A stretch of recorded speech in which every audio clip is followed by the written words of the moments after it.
everyone, and welcome back. I have been out for a few weeks just to upgrade myself and also to take care of personal things. We will continue to discuss about business.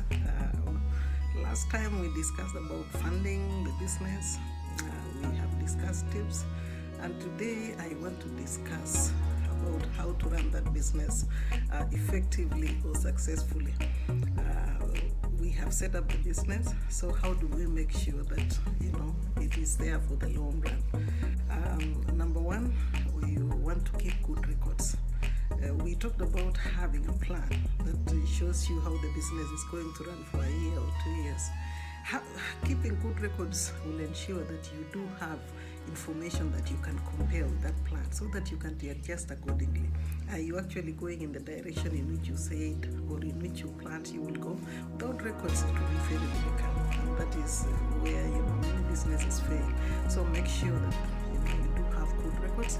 Probably in another session I can discuss a little more in terms of what kind of records you need to keep. So number one, records. Number two, make sure that if you are not the one running that business, you are using other people. They are fully trained, they know what you expect, they know the boundaries, what to do, what not to do, and they know it right from the beginning, not midway.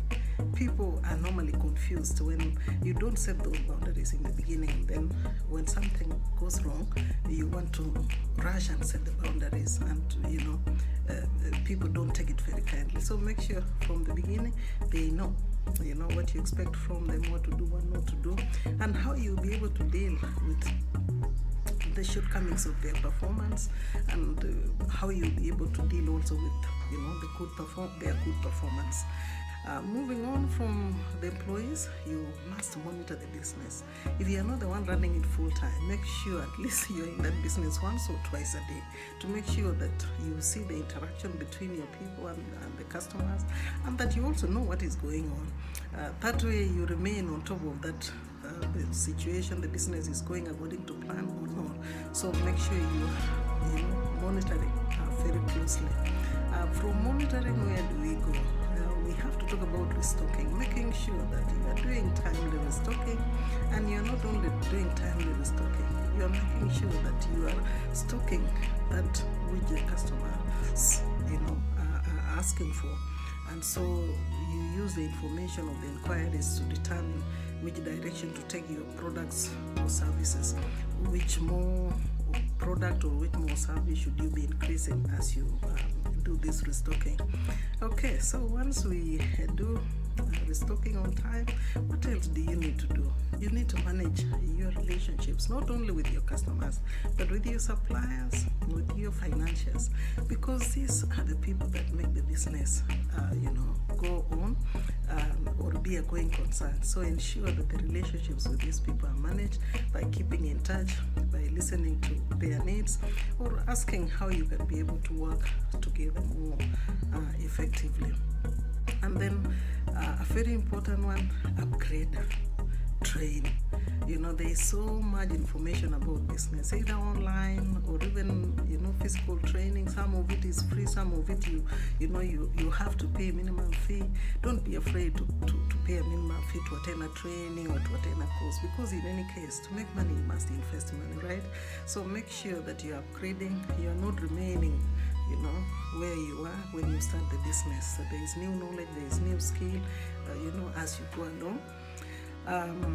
And then lastly, once you use the records to determine whether you are making money or not, what do you do with the money that you make? Do you eat all of it? No. Make sure you are investing back some of the money you are making into the business. That is how you grow the business. Don't eat everything or don't withdraw everything from the business. Some of the profits you can choose to invest and accumulate other assets through other investments, and probably in the next video we can talk a little bit about what are some of the alternative ways in which you can begin to invest some of your profits. If you choose to invest all the profits back in the business, the better. What it would mean is that the rate of growth of your business will be much faster. But if you also choose to use some of the profits to do other other things, that is well and good. For it's, having a business is about building wealth, right? So whichever one you choose is fine. It is just very important to remember these principles. Now I have just summarized them.